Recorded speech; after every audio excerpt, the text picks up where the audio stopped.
আলহামদুলিল্লাহ সে দর্শক খুনি ও লাশগুমকারী ফয়সাল অবশেষে থানা পুলিশের হাতে আটক হয়েছে। চট্টগ্রামের হাটহাজারী মডেল থানা পুলিশ কুখ্যাত দর্শক খুনি ও লাশগুমকারী ফয়সালকে আটক করেছে। যে ফয়সাল ছোট্ট একটি মেয়ে নাম আফরিন, এই আফরিন চট্টগ্রামের হাটহাজারী উপজেলার আমনবাজারের বনফুলের পূর্বে এই কলোনিতে থাকতো।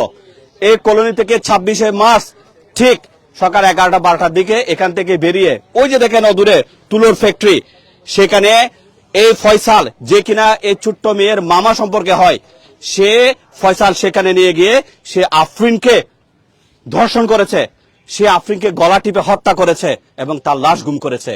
দীর্ঘ অনেক দিন চেষ্টার পর এই যে আমার পাশে থাকা হাটহাজারী মডেল থানা পুলিশের সাব ইন্সপেক্টর রূপম, যিনি কিন্তু সাহসিকতার জন্য পিপিএম পেয়েছেন এবং থানা পুলিশের অপারেশন সাব ইন্সপেক্টর থেকে শুরু করে থানা পুলিশের ভারপ্রাপ্ত কর্মকর্তা, সার্কেলের অতিরিক্ত পুলিশ সুপার এবং চট্টগ্রাম জেলা পুলিশ সুপার থেকে শুরু করে অনেকে অনেক কষ্ট করে নরসিংদী জেলা থেকে সেই খুনি ফয়সালকে আটক করেছে। একটু আগে আমি হয়তো ভিডিওতে আপনাদেরকে দেখিয়েছি, এই সেই খুনি ফয়সাল যে বর্তমানে বিজ্ঞ আদালতে 164 করেছে। এই ঘটনার দায় স্বীকার করে কিভাবে কি করেছে না করেছে সবগুলা বিষয় কিন্তু আমরা থানা পুলিশের কাছে জানবো। আমরা কথা বলবো এখানে। এই যে মা কান্না করে করে আপনাদের কাছে বিচার চেয়েছিল, এই মায়ের কাছে আজকে আপনার মেয়ের খুনি ধরা পড়েছে, কেমন লাগছে? আমার থেকে ভালো লাগতেছে। কি চান আপনি এখন? ফয়সালের ফাঁসি চাই। ফয়সালের ফাঁসি চান। এই সবচেয়ে বেশি কে সহযোগিতা করেছে আপনাদেরকে? দেশের সবার কাছে আমি সহযোগিতা পাইছি। ওরে আমারে মানে ফাঁসিটা কিভাবে দিবেন আপনাদের কাছে আমি আসামি কে ধরেছে জানেন? জানি না। আপনি এটা জানেন না কে ধরেছে? আচ্ছা, কে ধরেছে মানে কারা ধরেছে? কারা ধরেছে? পুলিশে ধরেছে জানেন? পুলিশে ধরেছে। আসলে ওনারা এতটুকু সচেতন না। এই লোক ব্রেন স্ট্রোক করে দুবার বসে আছে। আপনার মেয়ে খুনি ধরা পড়েছে, কেমন লাগছে শুনে? ভালো লাগছে আমার থেকে। কি চান? খুনির কি চান? ফাঁসি চাই। খুনির ফাঁসি চান? খুনির ফাঁসি চান? এই যে দেখেন এই যে পুলিশের লোকগুলা যাদেরকে মানুষ অনেক গালি দেয়, এই লোকগুলা সে 26শে মার্চের পর থেকে অনেক পরিশ্রম করে মানিকচুরি, কুমিল্লা, নরসিংদী বিভিন্ন জেলায় ঘুরে ঘুরে ধরা পড়েছে। আমরা সাব ইন্সপেক্টর উপরনাথ অনেক ব্যাগ পোহাতে হয়েছে দীর্ঘ অনেক দিন চেষ্টার পর। কিভাবে আসামিকে আটক করেছেন, আসামি বিজ্ঞ আদালতে কি বলেছে এই বিষয়ে একটু আমাদেরকে বলবেন। আসলে মামলাটি হওয়ার পর সোশ্যাল মিডিয়াতে ছবিটা প্রচার হওয়ার পর আমাদেরকে একটু ব্যাগ পাইতে হচ্ছে।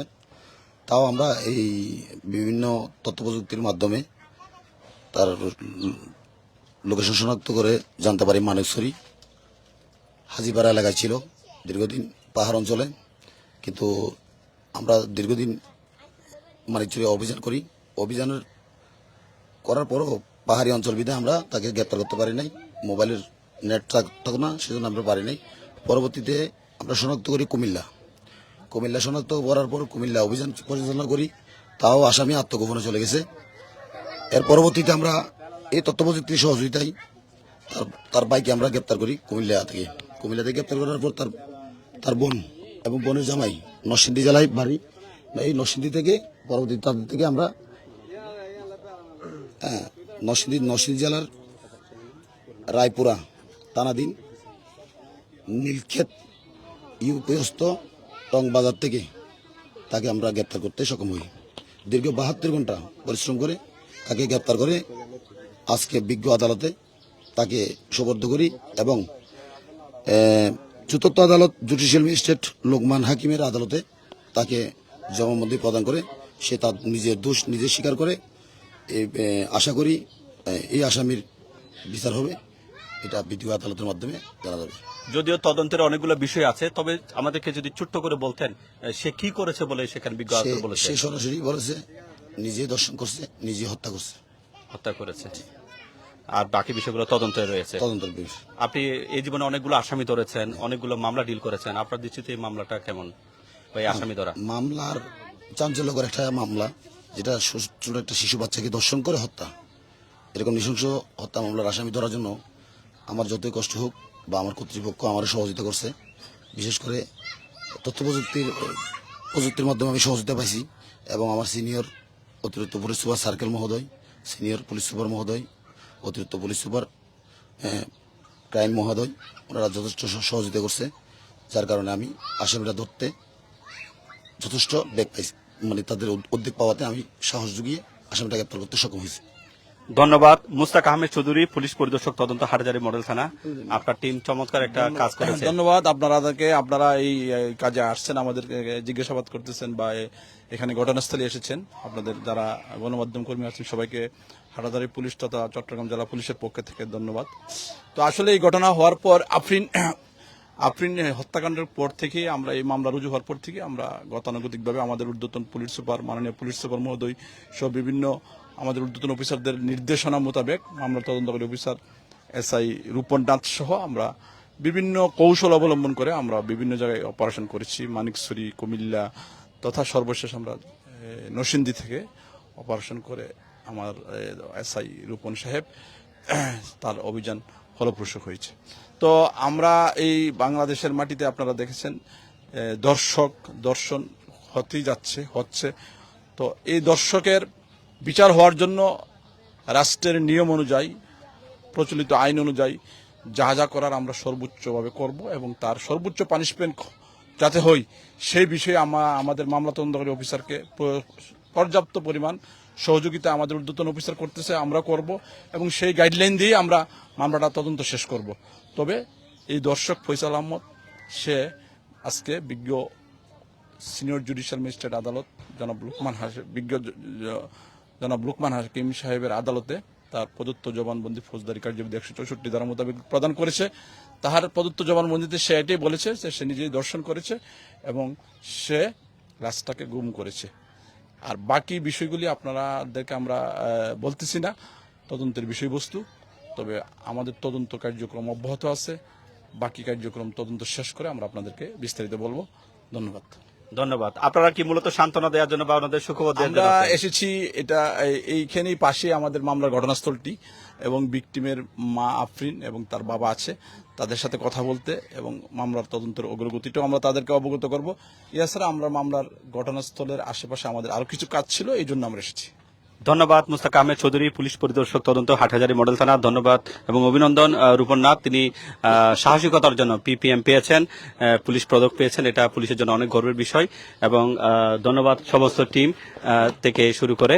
তো আমরা সবাইকে ধন্যবাদ, কৃতজ্ঞতা জানাতে চাই। আসলে এই জীর্ণ শীর্ণ ঘরে এই মা সুতোর মিলে চাকরি করে এবং এই বাবা আজকে ঘরে এভাবেই বসে তাকে কোনো কাজকর্ম করতে পারে না। এবং এখানে এই যে মেয়ের ফুফি এবং এই মেয়ের ফুফি এখানেই মূর্ছা গিয়েছিল 26শে মার্চ, আমার যদি ভুল না হয়। আমরাই প্রথমে এই হাটহাজারী দর্পণ থেকে ভিডিওটা করি যে এই নিখোঁজ আফরিনকে খোঁজার জন্য। তখন তো আমরা জানি না আসলে কি হয়েছে। তখন এই মহিলা তিনি অনেক তেজদীপ্ত ছিল, কিন্তু আজকে এই মহিলা নিজে ব্রেন স্ট্রোক করে ঘরে বসে আছে শুধুমাত্র এই আফরিনের শোকে। কি চান? আজকে তো খুনি ধরা পড়ছে, কি চান আপনি? আমি খুশি হয়েছি, আমি খুনের হাসি চাই, আর কিছু চাই না। আপনি কি ব্রেন স্ট্রোক করেছেন? ও আপনার জন্য খারাপ লাগে? খারাপ লাগে। খারাপ লাগে না? খারাপ লাগে।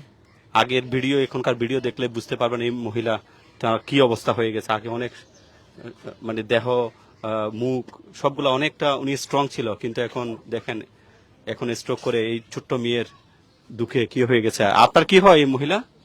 আমার আম্মু। ওনার এই অবস্থা কিভাবে হয়ে গেল? আমার বোনের মরার পর মানে উনি ফালছে তো, ছোট থেকে তো উনি মানুষ করতেছে, ওদের 2 বোন আছে, ওরা 2 বোনকে আমরাই দেখতেছি। তো যেহেতু উনি কোলে ফিটে করে মানুষ করছে, সুখ তো ওনারে বেশি, উনি ব্রেন স্ট্রোক করছে এই আফরিনের শোকে। এই আফরিনের সুখে সুখে।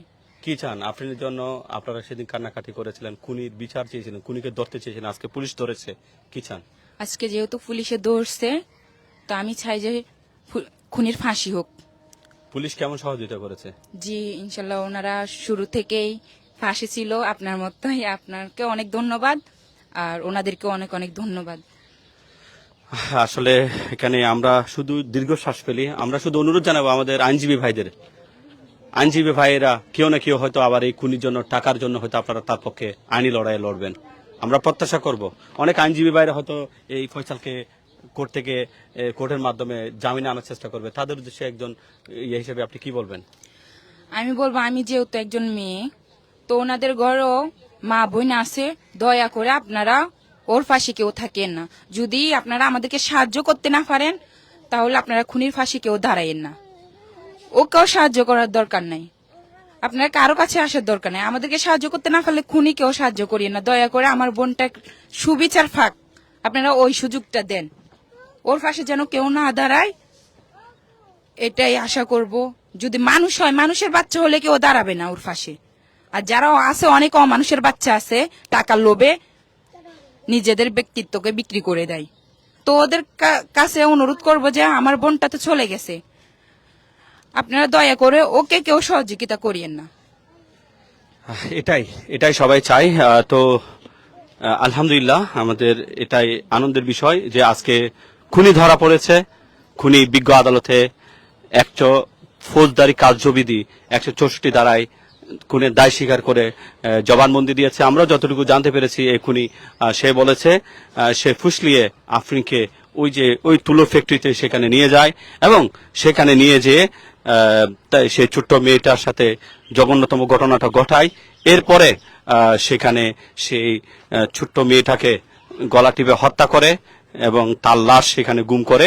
এবং সবচেয়ে বড় বিষয় হচ্ছে যে এখানে যে তুলো ফ্যাক্টরির মালিক পক্ষ ছিল তারা কিন্তু সহযোগিতা করেনি।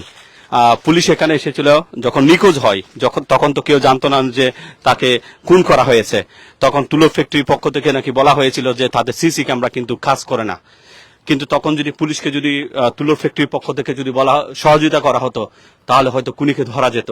কারণ পরবর্তীতে জানা গেছে যে এখানে যে লাশটা এখানে রয়েছে, যদি শুরু থেকে যদি তুলো ফ্যাক্টরি মালিক যারা আছেন ওনারা যদি মিথ্যাটা না বলতো যে তাদের তার কাটা সেটা কাজ করছে না, এই কথাগুলো না বললে হয়তো খুনি অনেক আগেই ধরা পড়তো।